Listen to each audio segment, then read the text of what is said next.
한미 관세 협상 타결 후에 주한미군 재조종에 대한 논의가 지금 본격화될 것이란 전망 계속해서 나오고 있습니다. 우리 외교부는요, 한국과 미국이 동맹 현대화를 위한 논의가 긴밀하게 진행되고 있다, 이렇게 밝혔습니다. 한번 직접 들어보시죠.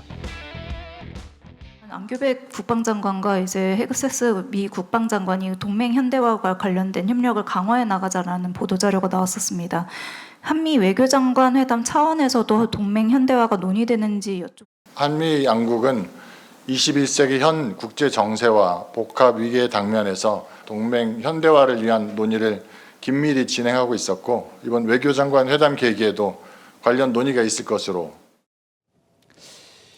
자, 먼저 우리 정부가 언급한 이 동맹의 현대화, 이 뜻을 좀 짚어봐야 할 것 같은데, 좀 화면을 좀 보시면요.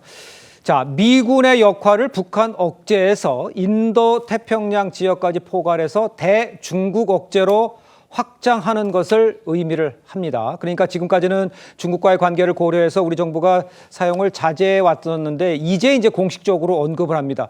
자, 저도 이제 듣기에 따라서는 이게 무슨 얘기인가라고 하겠지만 저 의미가 어떤 건지를 좀 먼저 설명해 주셔야 될 것 같아요. 지금 현재 우리나라에 2만 8천여 명에 달하는 주한미군이 주둔하고 있습니다. 예. 이들은 이제 한미연합사 체제 하에서 이제 지휘를 받고 있고, 네네. 또 한미연합사 사령관이 주한미군 사령관이 맡고 있습니다. 예. 그리고 전시작전권 같은 경우도 이제 주한미 사령관이 한미연합 사령관이 가지고 있죠. 예. 자, 이런 상황인데 그동안 보면 이 주한미군은 결국 이제 북한에 맞서는 하나의 인계철선 같은 역할을 해왔지 않습니까?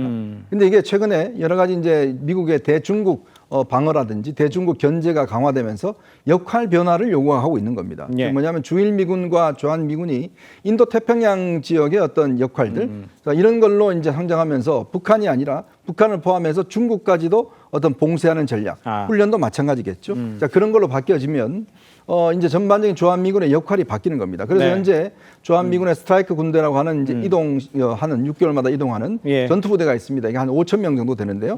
이들에 대한 이제 이동 배치가 이제 거론이 되는 거겠죠. 자, 그렇게 되면 당연히 이제 북한에 대한 억제력이 약화될 수 있는 가능성이 있습니다. 자, 왜냐하면 지금 우리가 아시겠지만 1950년 6.25 전쟁이 발발할 때 에치스9이라는 게 있었지 않습니까? 즉 한국이 이 에치스9에서 이제 제외되면서 예. 사실은 북한의 오판을 하게 된 계기가 되는 거 아니겠어요? 네. 자, 이렇게 되면 주한미군의 상시적인 어떤 이제 이 훈련 자체가 보면 단순히 북한만 아니라 중국을 겨냥한 활동까지 하게 되면 중국에 또 우리에 대한 견제도 강화되겠죠. 그렇겠네요. 그런 것들을 과연 이제 앞으로 우리가 어떻게 받아들이냐. 이거는 제가 볼 때는 거의 현실인 것 같습니다. 결국 주한미군의 역할 변화는 우리가 받아들일 수밖에 없는 현실인데 문제는 그래서 됐을 경우에 대북 억제력을 우리가 얼마나만큼 확보할 것인가. 그러니까요. 즉 북한의 핵에 대한 대비를 우리가 얼마만큼 미국으로부터 받아낼 것인지, 예. 이러한 부분에 초점을 맞춰야지 절대 안 된다라고 하는 것은 이미 저는 물 건너간 게 아닌가 싶습니다. 알겠습니다. 우리 하민경 대변인께서 이거는 어떻게 생각하시는지, 지금 이현정 위원님께서 얘기한 걸 보면 이게 이제 방향이 바뀌면 대북 억제력에 문제가 생기는 거 아니냐, 이런 지적을 해주신 것 같아요. 어떤 생각을 갖고 계세요? 그러니까 이번에 이제 외교부에서 처음으로 이제 공식적으로 이제 그 동맹의 현대화를 이제 언급을 했다라고 얘기를 하는데, 네. 그렇다고 해서 이재명 정부가 과연 이제 미국의 뭐 그런 주장을 받아들여서 이런 의미를 썼는가, 저는 의심스럽다고 생각이 듭니다. 예. 지금도 이제 관세 협상을 하고 나서 이제 대통령실에서 얘기를 하는 것이 미국이 이제 쌀도 이제 개방하기로 했다라고 얘기를 했더니 이게 오해다, 또 이렇게 얘기를 하고 있고요. 맞아요. 지금 또 안규백 국방장관 같은 경우에는 본인의 임기 내에 이제 전작권에 이제 환수하겠다, 이런 얘기를 또 하고, 대통령실은 또 아니다, 이렇게 계속 엇박을 내고 있습니다. 예. 그래서 이 부분까지도 지금 정부 같은 경우에 친중 친북으로 상당히 좀 우려스러운 그런 행보를 또 하고 있다라는 이제 비판들이 많은 이런 상황에서 과연 이 부분에 있어서 정말 우리 정부가 얘기를 한 그 동맹의 현대화라는 것은 과연 무엇인가, 이 부분을 다시 한번 집중해서 봐야 될 것 같고, 앞으로 이루어지는 상황을 정말 보지 않고서는 정말 이 우리 정부의 뜻이 무엇인지 알기 참 어렵다. 네, 그런 말씀 드리고 싶습니다. 알겠습니다. 일단 그 정상회담이 예정이 되어 있는데 이제 의제로 우리 정부의 국방비 증액에 대해서도 조율 중인 것으로 지금 알려져 있습니다. 미국이요, 우리에게 국방비 인상을 요구를 만약에 한다면 우리는 어떤 입장을 취하는 것이 결국 국익에 도움이 될지, 우리 김진욱 대변인께서는 어떻게 보세요? 일단 우리가 지금 이제 새롭게 변화하는 환경들 속에서 주한미군의 역할이나 이런 부분들이 재조정돼야 된다라는 큰 틀의 합의는 어느 정도가 이제 있는 게 아닌가 이렇게 보여지는데 네. 가장 중요한 건 한미 동맹이라는 겁니다. 우리나라가 동맹을 맺고 있는 것은 미국밖에 없지 않습니까? 그만큼 미국과의 동맹이 최우선이다라는 부분에 대해서는 뭐 변화의 여지는 없는 것이고요. 한미 동맹을 또 시대에 맞게끔 또 한 단계 더 업그레이드 해야 된다라는 측면에 대해서 동의한다고 치고 네.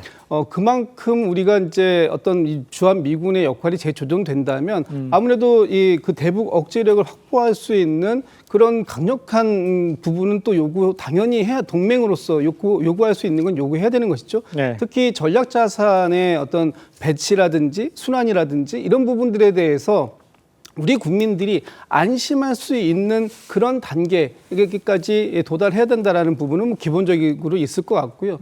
그리고 우리가 그동안 국방비 예산을 꾸준하게 증액시켜 왔습니다. 네. 그것을 지금 미국이 나토에 요구했던 것처럼 GDP 대비 5%까지 인상을 요구 아마 우리도 이제 하게 될 것 같은데 네. 그 부분에 대해서 최대한 우리가 수용 가능한 또 우리가 적극적으로 받아들일 수 있는 그 이제 한계선이라는 게 존재하기 때문에 네. 그 부분에 대해서 명확하게 입장을 전달하고 예. 그리고 한미 동맹에 대한 가치가 우리뿐만 아니라 미국 내에서도 충분하게 반영될 수 있도록 그 뭐 조야에 계신 분들이나 해서 네네. 충분한 네트워크를 활용하는 부분들 잘 관리해 가야 될 것이고요. 이번에 이제 정상회담이 이제 곧 열리게 될 테니까요. 그러니까요. 그 정상회담을 통해서 한미 동맹의 중요성과 또 한층 더 발전된 동맹의 그 모습들 이런 부분들이 좀 잘 그림이 나왔으면 좋겠다 이런 바람도 좀 갖고 있습니다. 그러니까요. 모든 사람이 이제 바라고 있는 것이 지금 쭉 언급을 해줬습니다만 한미